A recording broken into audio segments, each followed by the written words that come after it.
a stay-at-home dad, watching Disney movies he never had. His daughter digs through all the VHS, crushing the classics in a princess dress. Informed like Scuttle, Kurt's got your ticket, making it real like Jiminy Cricket.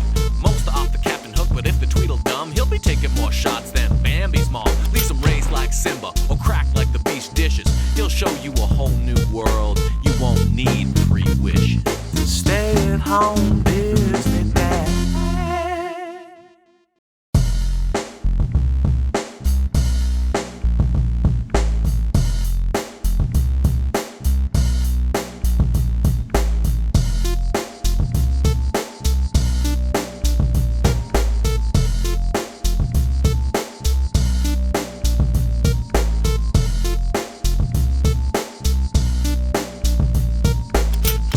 For our 350th episode, let's finally watch this one. I have never seen this movie. Never. Not even once. So I gotta ask, what is the deal with Roger Rabbit? I know he used to be Disney. Is he still Disney? He still has a ride in Disneyland, and he was everywhere, even like a roaming mascot in the parks in the 80s and 90s, and then gone. Not on anything Disney anymore. Let's look this up. Yes, Roger Rabbit is associated with Disney, but the character's rights in the 1988 film Who Framed Roger Rabbit have a uniquely shared history. The film Who Framed Roger Rabbit was produced by Steven Spielberg's Amblin Entertainment and distributed by Disney's Touchstone Pictures banner. Because Disney helped produce and finance the movie, they own the film and brand rights. However, the original intellectual property and character rights to Roger Rabbit are owned by the original creator Gary K. Wolf and Amblin Entertainment. Disney uses Roger Rabbit less today due to complex character rights, creative disagreements, and a shift in their family-friendly image. The original creator of the book character, Gary K. Wolf, reclaimed the rights, making it hard for Disney to produce new movies without complicated licensing. After 35 years, Gary K. Wolf used U.S. copyright laws to get back the rights to Roger Rabbit and all the characters and books, allowing him to pitch his own projects without Disney. Plus, directors and executives have stated that modern Disney struggles with the mature themes and appearance of Jessica Rabbit, causing them to tone down her character and even hide her in a trench coat at the theme parks.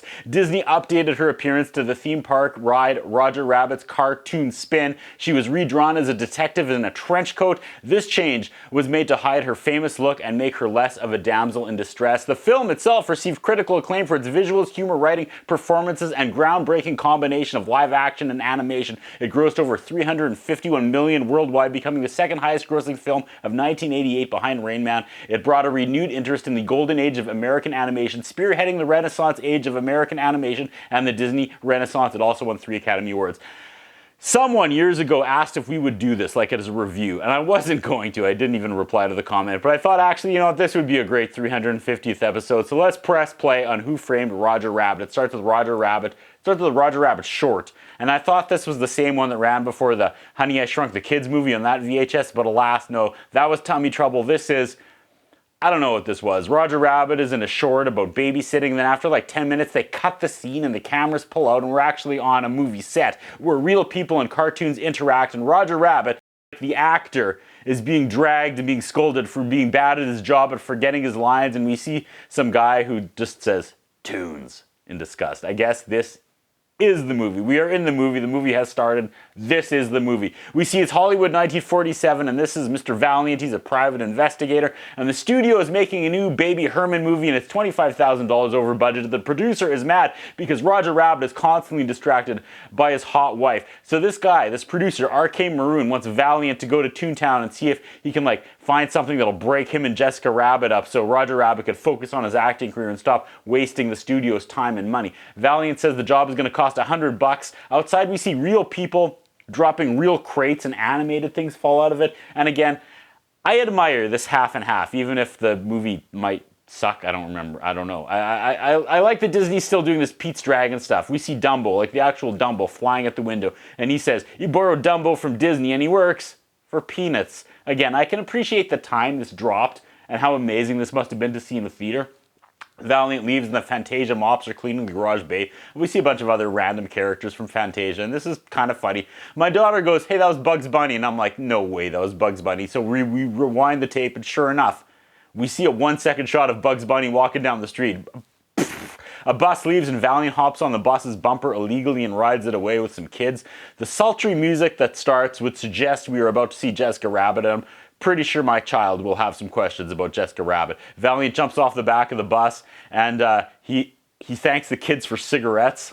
That's funny because everyone's smoking. Valiant shows some waitress his advance, like his cash, because he needs to borrow her camera. The chandelier in this diner are the same ones that Pizza Hut had in the 80s and 90s. Some thug tries busting Valiant's balls about working for Toons and he loses it and tosses him upside down. We learn that a Toon killed Valiant's brother, dropping a piano right on his head. Valiant goes to some underground Toon seedy bar and Donald Duck and Daffy Duck are playing dueling pianos on stage, and this is wild. Collision of companies, something that will never ever happen again today. The Mary Poppins Penguins are the waiters. He meets a guy who owns Toontown and he has a pen with disappearing ink and he shakes his hand. He's got one of those buzzers. He sits and orders a scotch on the rocks. Valiant doesn't. He yells, "I meant ice when I said rocks." That's funny. The animation of Donald and Daffy going back and forth is absolutely incredible. Betty Boop is a waitress and she's like old and sad and she's like, "Times are tough, but I still got it." And she shakes her ass and goes, "Boop, boop, de boop." It was really funny in a sad way. And now Jessica Rabbit takes the stage and Valiant is smitten with this Toon. This is bizarre. This girl is married to Roger Rabbit, and yeah, this is Jessica Rabbit. Sign of the time, folks. Valiant tries peeping through her keyhole after the show, and a giant bouncer gorilla picks him up and throws him out in the trash. There's a great tracking shot of Valiant's like floating through the air, flying across like the screen. Like to line that up with the animation was super fun and ambitious. That was a great shot. Valiant sees Jessica and the owner of Toontown, Marvin Acme, are having an affair, or else it's implied. They're having a steamy exchange about playing patty cake, but it turns out they actually were just playing patty cake. Roger Rabbit is freaking out when Valiant shows him the pictures of these two playing patty cake, and I hate Roger Rabbit. His heart is broken when he realizes his woman is playing patty cake with another man. He busts through the wall like the Kool-Aid Man. Valiant is sleeping at his desk after he finishes a bottle of hard alcohol. The owner of Toontown is dead, Mr. Acme. They figure Roger Rabbit killed him. They go to Toontown and Yosemite Sam is flying through the air on fire. Someone dropped a safe on Marvin Acme's head. Jessica Rabbit is being questioned. They find an animated black hole and an animated mallet that like shoots out. It's foreshadowing, folks. The other cops go, "I thought your name was Valiant, not Jack Daniels." Got him, because he's a drunk. Jessica Rabbit slaps him and says, "Thanks for taking those pictures." We meet the bad guy, the man in black. This guy, what's his deal? He's the judge, Judge Doom. He picks up a cute little animated boot and drops it into the vat of chemical mix, and it melts and kills the Toon, and the Toon is screaming. The shoe. And while I have never seen this movie, I have seen the scene a million times. They are shocked. Valiant finds the actor baby smoking a cigar, and he's like, "The rabbit didn't kill him, Valiant. The newspaper said that he left no will, but all the Toons know that there was a will, and he left Toontown to us Toons, so something is fishy." He wants to hire Valiant, but Valiant, he don't work for no Toons, and he sends the baby man-child flying in his carriage. Valiant then gets a clue. He tries to crawl into bed after drinking, and he realizes Roger Rabbit is hiding in his bed. He tries throwing him out, and Roger Rabbit yells, "Please, Eddie!" And that sounds familiar. Was that like his catchphrase? I feel like that was his catchphrase. Roger Rabbit handcuffs himself to Valiant so he can't get rid of him. And then the Toon mob shows up, those weasels. They come in, and they're animated, but they're holding real guns, which is awesome. Valiant is washing dishes with Roger under the bubbles in the sink, so they can't find Roger, and they leave. In the next scene, he's walking around with a still handcuffed Roger Rabbit stuffed under his trench coat. He goes back to the diner and tries to hacksaw the handcuffs off in the back room. Then Roger just slips out of the cuffs and is like, "Ooh, I could have done that the whole time." They think his boss Maroon killed the owner of Toontown so he could take control of Toontown. Now Jessica and a shirtless Valiant exchange words. We get the "I'm not bad, I'm just drawn that way" catchphrase that was on everything in the late 80s. Maroon wanted to blackmail Acme, so he also blackmailed Jessica into taking those pictures. Jessica's animated breasts are so unnecessary. I can't believe this was a kid's movie. The waitress says, "It's not Maroon, it's Cloverleaf Industries that wants Toontown." What? I missed something. I gotta check out Wikipedia synopsis. Maroon appears to have no intentions of obtaining Toontown. According to the probate, a company called Cloverleaf Industries put in a bid for the rights to Toontown, and at midnight they will have ownership unless Acme's will turns up. It also happens that Cloverdale Industries also recently claimed ownership of the red car trolley line. Back to me. Roger Rabbit is dancing on the bar, and I hate Roger Rabbit. Like, I know the character. He's supposed to be just like a simpleton bumbler. But I hate the guy. I find him annoying. And if that's the point, you pulled it off.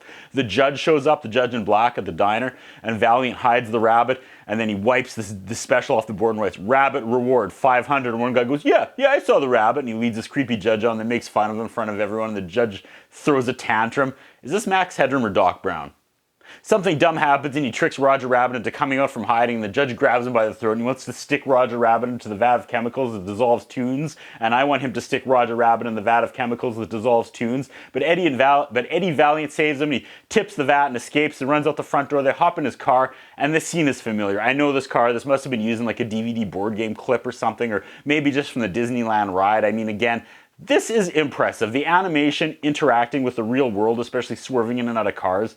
That's good. Now Valiant takes him to the theater and Roger Rabbit is watching a Goofy movie, but not the Goofy movie. It's an old Goofy short. We get the backstory of how a Toon killed Valiant's brother, and all he remembers is his Toon's killer has glowing red eyes. More foreshadowing. He realizes Cloverfield Industries made a deal and Judge Doom owns it, and that's it. That's the connection. And again, I kind of zoned out for a second there. There's a lot happening in this movie, and I'm trying to keep up, watching, writing, and my daughter has a million questions because this is a layered plot and it's moving fast. So let's go back to the Wikipedia synopsis for this part. Maroon explains to Eddie that Cloverleaf will not buy his studio unless they also buy Acme's gag-making factory. His plan was to use the photos to blackmail Acme into selling. Maroon then goes on to try to explain more when suddenly gunfire erupts and Maroon is wounded. Valiant goes to get to the bottom of it and someone knocks out Roger Rabbit and drags him away. Back to me. We see that Jessica Rabbit was the one that clubbed Roger Rabbit and she stuffs him in his trunk.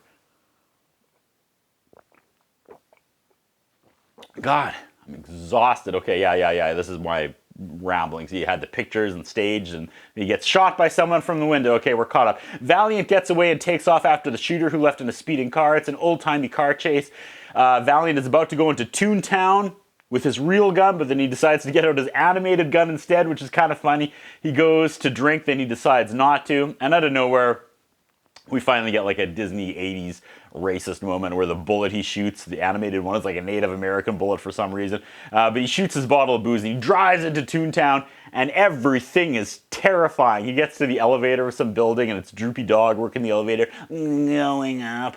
Valiant bursts into a room and sees Jessica Rabbit changing, but no, it's some hideous woman pretending to be Jessica Rabbit. He falls out the window and he ends up hanging from a pole, and Tweety Bird peels his fingers off one at a time, and then as he falls, Mickey Mouse and Bugs Bunny are falling beside him. And this is crazy crossover, right? They give him a fake parachute that shoots out a tire and he lands on the ground where the ugly cartoon woman tries to sexual assault him again and he runs her into a wall, as you do.